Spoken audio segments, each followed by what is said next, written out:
Welcome to SSC preparation. आज के इस वीडियो में मैं आपसे डिस्कस करूंगी NCERT class 6 science chapter number 5 separation of substances. Question number 8, fill in the blanks. First, the method of separating the seeds from the paddy from its stalk is called. बेटा इस process को हम लोग बोलते हैं threshing. Threshing क्या है? अगर हम लोगों ने धान को उसकी डंडियों से अलग करना है या गेहूं को उसकी स्टॉक से मीनिंग डंडियों से अलग करना है तो हम कौन से मेथड का यूज करेंगे? Threshing. Next, fill up. When milk is cooled after boiling, poured into a piece of cloth, the cream is left behind on it. The process of separating cream from the milk. अगर हम लोगों ने milk की churning की है और अब हम लोगों ने जो उसकी क्रीम को सेपरेट करने के लिए हम लोग एक कपड़े का यूज़ कर रहे हैं, तो जो हमारे पास मिल्क है जिसको हमने क्रीम जो है वो कपड़े में रह जाएगी और मिल्क कपड़े से पोर होके जो है वो किसी वेसल में चला जाएगा। तो बेटा इस प्रोसेस को हम लोग बोलेंगे filtration. Is obtained from the sea water. अगर हमें सी वाटर से साल्ट चाहिए तो हम कौन सी प्रोसेस का यूज़ करेंगे बच्चे? Evaporation.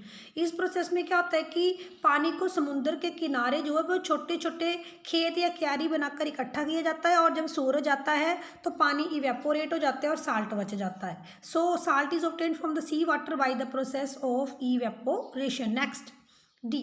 Impurities settle down at the bottom when muddy water is kept overnight in a bucket. The clear water was then poured off from the top. The process of separating this mixture is an example. देखो अगर हम लोग एक bucket लें और उसमें एक गंदे पानी और साफ पानी का मिक्सचर होना चाहिए, मड्डी वाटर होना चाहिए। अगर हम उसको रखेंगे पूरी रात भर रहने देंगे तो क्या होगा कि इम्प्योरिटीज़ जैसा कि आप इमेज में देख पा रहे हैं वो सेटल डाउन हो जाएंगी बॉटम में ग्रेविटी की वजह से। और इस प्रोसेस को हम लोग बोलते हैं सेडिमेंटेशन। और इसके बाद हम लोग करेंगे डिकेंटेशन। जो इम्प्योरिटीज़ होंगी हम लोग क्या करेंगे, अब इस पानी को हम लोग किसी दूसरे बर्तन में ट्रांसफ़र कर लेंगे तो जो गंदा पानी है वो बकेट में रह जाएगा और साफ पानी को हम लोग ट्रांसफ़र कर लेंगे। इस प्रोसेस को हम लोग बोलते हैं डिकेंटेशन। सो सेडिमेंटेशन और डिकेंटेशन। ट्रू और फॉल्स? ट्रू और false? A mixture of milk and water is separated by filtration. देखो मिल्क और वाटर का मिक्सचर फिल्ट्रेशन से कैसे सेपरेट करेंगे? मिल्क और वाटर दोनों एक दूसरे में मिक्स वेल हो जाते हैं, एक दूसरे में अच्छी तरह से घुल जाते हैं, इनको हम लोग फिल्टर नहीं कर सकते हैं। A mixture of powdered salt and sugar is separated by the process of winnowing. बेटा ये फॉल्स है। अगर पाउडर्ड साल्ट और शुगर है तो हम इसके लिए सीविंग का यूज़ कर सकते हैं। ठीक है, हम लोग छानने में डालेंगे साल्ट और शुगर का मिक्सचर, शुगर मोटी है तो वो हमारे सीव में ही रह जाएगी और जो साल्ट है वो छनने के बाद जो है किसी बर्तन में आ जाएगा। तो सीविंग का यूज़ किया जा सकता है लेकिन बिनोइंग का यूज़ नहीं किया जा सकता है। Separation of sugar from the T can be done by the filtration. क्या टी को हम लोग अगर शुगर को हमने सेपरेट करना है टी में से तो क्या फिल्टर करेंगे? बेटा ऐसे नहीं होगा, ये फॉल्स है। अगर हम लोग कैसे फिल्टर कर सकते हैं? चीनी तो बिल्कुल चाय में घुल गई होगी और फिल्ट्रेशन से हम उसको सेपरेट नहीं कर सकते। फिल्ट्रेशन से चाय पत्ती जरूर सेपरेट हो सकती है लेकिन शुगर सेपरेट नहीं हो सकती है। Next, grains and husks can be separated with the process of decantation. के ग्रेन्स और हस्क को सेपरेट करना है तो डिकेंटेशन करेंगे। बेटा सेडिमेंटेशन और डिकेंटेशन तो पानी से रिलेटेड प्रोसेसेस हैं। मड्डी वाटर को अलग करना हो तब सेडिमेंटेशन और डिकेंटेशन है।